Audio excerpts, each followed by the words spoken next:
نام سے اللہ کے آغاز کرتا ہوں بیاں، جو بڑا رحمان و رحیم ہے۔ معمار حرم باز بے تعمیر جہاں خیز، ایام تشریق کے سلسلے میں پروردگار عالم احادیث شریفہ ہی سے ہی ثابت نہیں فرمائے ہیں، بلکہ ایام تشریق کی فضیلت احادیث کو چھوڑ کر آیات الہیہ سے ثابت ہے۔ آپ کہیں گے دلیل دو، تو دلیل کے طور پر قرآن حکیم کی مشہور و معروف سورۃ الفجر شاہد ہے۔ سورۃ الفجر کی آیتیں ہیں کہ اللہ رب العزت نے ماہ ذی الحجہ کی ابتدائی 10 دنوں کی فضیلت و برکت و رحمت کو بیان فرمایا ہے۔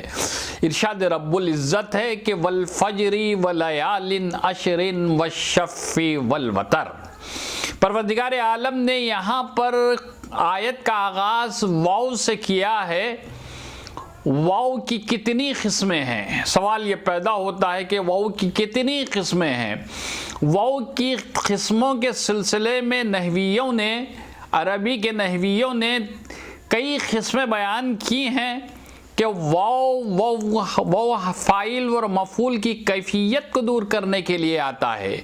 واو حرف عاطفہ ہوتا ہے، واو حرف قسم کے لیے استعمال کرتا ہے۔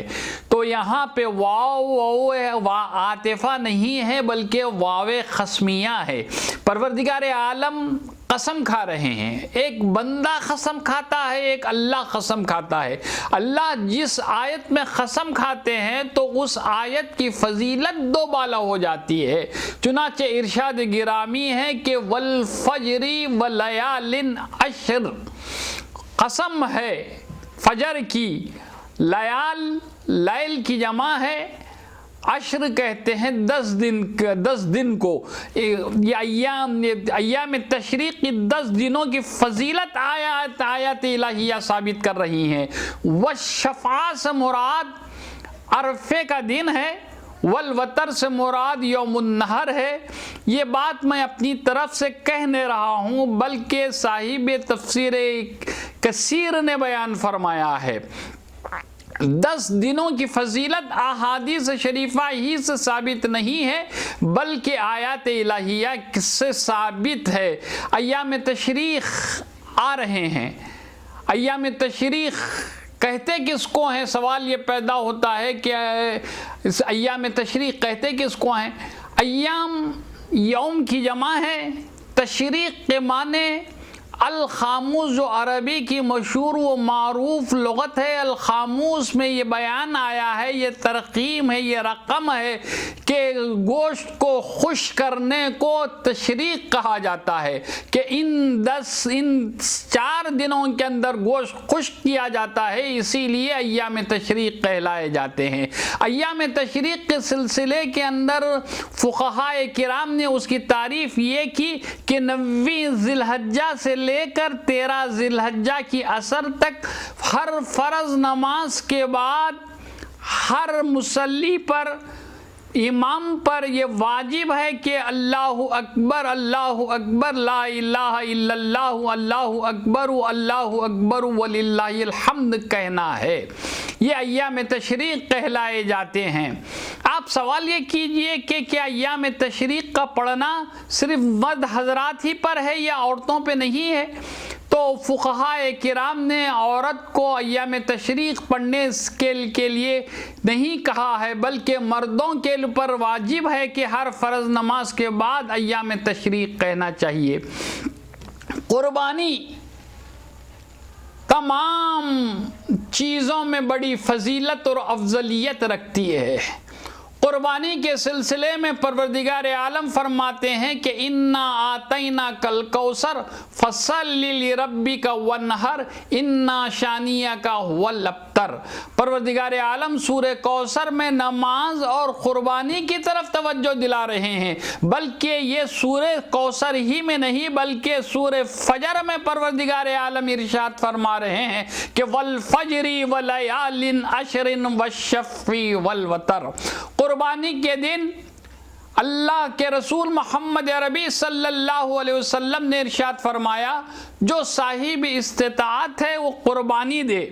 اگر صاحب استطاعت نہ ہونے کے باوجود اگر وہ قربانی دینا چاہتا ہے، ایک صحابی رسول اٹھے عرض کرنے لگے کہ یا رسول اللہ صلی اللہ علیہ وسلم آپ نے قربانی کے بے حد و شمار فضیلتیں بیان فرمائی ہیں، مگر لیکن میں صاحب استطاعت نہیں ہوں بلکہ قربانی دینا چاہتا ہوں تو کیا کروں؟ تو اللہ کے رسول محمد عربی صلی اللہ علیہ وسلم نے ارشاد فرمایا کہ اگر تم قربانی کا ثواب اتنا ہی ثواب حاصل کرنا چاہتی اگر ہو تو یوم النحر یعنی عید کے دن نماز عید پڑھنے کے بعد آپ اپنے ناخن کو بالوں کو ترشوا لو، پروردگار عالم اتنا ہی ثواب تمہیں عطا فرمائیں گے. تو قربانی کی بڑی فضیلت احادیث شریفہ ہے. قربانی کے دن کسی اور کام کو پروردگار عالم پسند نہیں فرماتے بلکہ صاحب استطاعت پر قربانی فرض ہے. اب سوال آپ یہ کیجئے مجھ سے کہ صاحب استطاعت کون ہے؟ صاحب استطاعت وہ ہے جس کے پاس 7.5 تولے سونا، 52 تولے چاندی یا اتنی رقم اس کے پاس موجود اگر ہے تو اس پر قربانی واجب ہے. تو کیا آیا باہر سے دوسرے ممالک سے مجھے فون آ رہے ہیں کہ کیا مرشد مرحومین کے نام کے قربانی دی جا سکتی ہے؟ تو میں نے کہا کہ بے شک قربانی مرحومین کے نام سے بھی دی جاتی ہے. آپ کہیں گے دلیل دو، تو دلیل کے طور پر حضرت علی کرم اللہ وجہہ کی مثال ہمارے سامنے موجود ہے. حضرت علی کرم اللہ وجہہ نے حضور پرنور آقا نامدار محمد عربی صلی اللہ علیہ وسلم کی قربانی ان کے نام کی قربانی دیا کرتے تھے. تو یہ مثال ہمارے لیے اتباع ہے، اس پر عمل کرنا لازمی، اس پر پیروی کرنا ہے. تو مرحومین کے نام کی بھی قربانی دی جا سکتی ہے، لیکن شرط یہ ہے کہ جو پہلے صاحب استطاعت اپنے نام کی قربانی دے، پھر بعد میں اللہ آپ کو اور زیادہ رقم دیا ہے، وافر رقم کے آپ مالک ہیں، نصاب سے زیادہ اونچی آپ کے پاس رقم ہے، تو مرحومین کے نام کی قربانی دے سکتے ہیں. قربانی 3 دن دی جاتی ہے. قربانی بقری عید سے لے کر 11 تاریخ کو اور 12 کی عصر تک قربانی دی جا سکتی ہے. ایام تشریق 13 ذی الحجہ کی عصر تک پڑھی جاتی ہے. قربانی 12 ذی الحجہ کی عصر تک دی جا سکتی ہے. تو قربانی جب دیتے اگر ہیں تو حال و ماحول یہ ہونا چاہیے کہ حالات حاضرہ کے پیش نظر رکھتے ہوئے میں یہ بات عرض کرنا چاہتا ہوں، جو حضرات قربانی دینا چاہتے ہیں صفائی اور ستھرائی کا خیال رکھنا چاہیے، پڑوسیوں کو اذیت نہیں دینا چاہیے، ان سے حسن سلوک سے ساتھ پیش آنا چاہیے. میری یہ اپیل ہے کہ جو لوگ قربانی دینا چاہتے ہیں سڑکوں پر اور دیگر مقامات پر جہاں پہ کھلے میدان ہیں ان میدانوں میں نہیں بلکہ ان کے جہاں قربانی کے جانور کاٹے جاتے ہیں وہاں پہ دینا چاہیے. دوسروں کا خیال رکھنا چاہیے، پڑوس کا خیال رکھنا چاہیے. اگر آپ یہ خیال رکھتے اگر ہیں تو بے شک پروردگار عالم آپ کی قربانی قبول فرمائے گا. بارگاہ رب العزت میں دعا گو ہوں کہ پروردگار عالم ہماری قربانیوں کو قبول فرما، پروردگار عالم ہماری دعاؤں کو قبول فرما، پروردگار عالم ہمارے توبہ کو قبول فرما. پروردگار عالم تو ہم سے راضی برضا ہو جا، ہم پر جو کچھ خطائیں ہوئی ہیں پروردگار عالم اس کو معاف فرما دے. وآخر دعوانا الحمدللہ رب العالمین.